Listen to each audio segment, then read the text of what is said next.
En tiempos del rey Ezequías, la ciudad de Jerusalén fue sitiada por el ejército del imponente imperio asirio.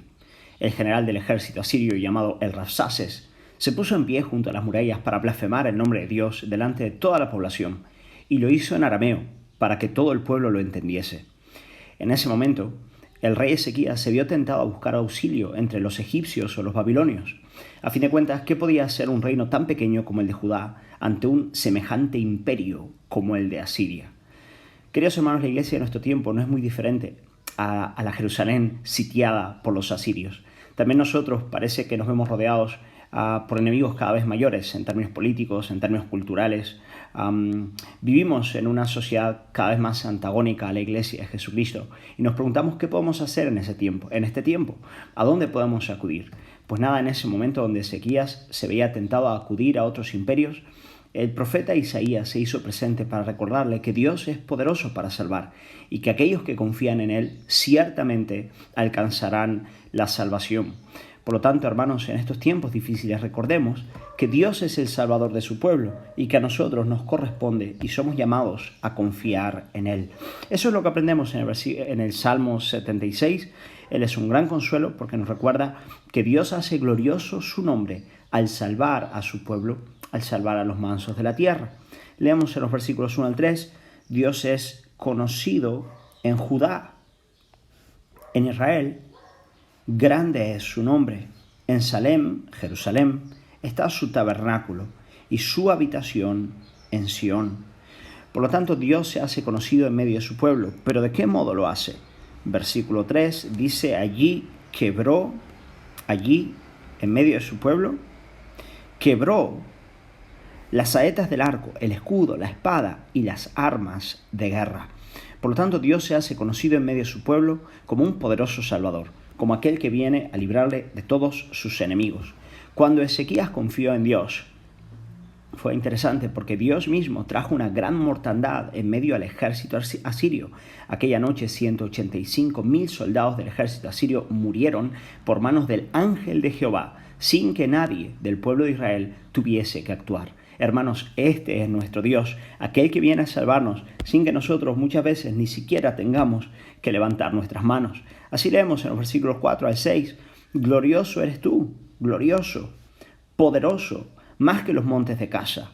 Los fuertes de corazón fueron despojados, durmieron su sueño. Y ahora mira qué interesante aquí, no hizo uso de sus manos ninguno de los varones fuertes. En tiempos de Ezequías, ninguno de los soldados del ejército del reino del sur, de Judá, tuvo que actuar. Fue el ángel de Jehová el que actuó a favor de su pueblo. Y queridos hermanos, también en nuestros tiempos es Dios el que con su mano poderosa viene a actuar a favor de su pueblo, a favor de su iglesia. Versículo 6 dice, a tu reprensión, oh Dios de Jacob, el carro y el caballo fueron entorpecidos. Hermanos, la salvación es del Señor, para que en ella Él manifieste su gloria. Leemos, tú, temible eres tú, ¿y quién podrá estar en pie delante de ti cuando se encienda tu ira? Desde los cielos hiciste oír juicio, la tierra tuvo temor y quedó suspensa, cuando te levantaste, oh Jehová, para juzgar, para salvar a todos los mansos de la tierra. Queridos hermanos, la mansedumbre es la capacidad de responder con amor al agravio. El pueblo de Dios hoy está rodeado de muchos enemigos y a veces nos vemos tentados a responder a aquellos que nos agriden con la misma moneda. Pero si somos mansos y por la gracia de Dios respondemos con el Espíritu de Cristo al agravio, podemos estar completamente seguros de que nuestra salvación vendrá del Señor. Él es un poderoso Salvador. Sigue diciendo de manera extraordinaria el Salmo, ciertamente la ira del hombre te alabará, tú reprimirás el resto de las iras. Queridos hermanos, este versículo es absolutamente fascinante. Él nos enseña que nuestro Dios tiene la capacidad de usarse del pecado de los hombres para manifestar de manera más excelente su gloria. Él se utiliza de sus enemigos para desplegar de manera más extraordinaria su poder. Evidentemente, Dios no es autor del pecado, ni es favorable al pecado, pero Él lo ordena y lo controla de tal manera que Él reciba gloria en la salvación de su pueblo. Por lo tanto, cuando la maldad aumenta en nuestro tiempo y cuando nos vemos desesperar, recordemos que nuestro Dios gobierna aún sobre la maldad de los hombres. Por lo tanto, ¿qué nos compete a nosotros en este tiempo?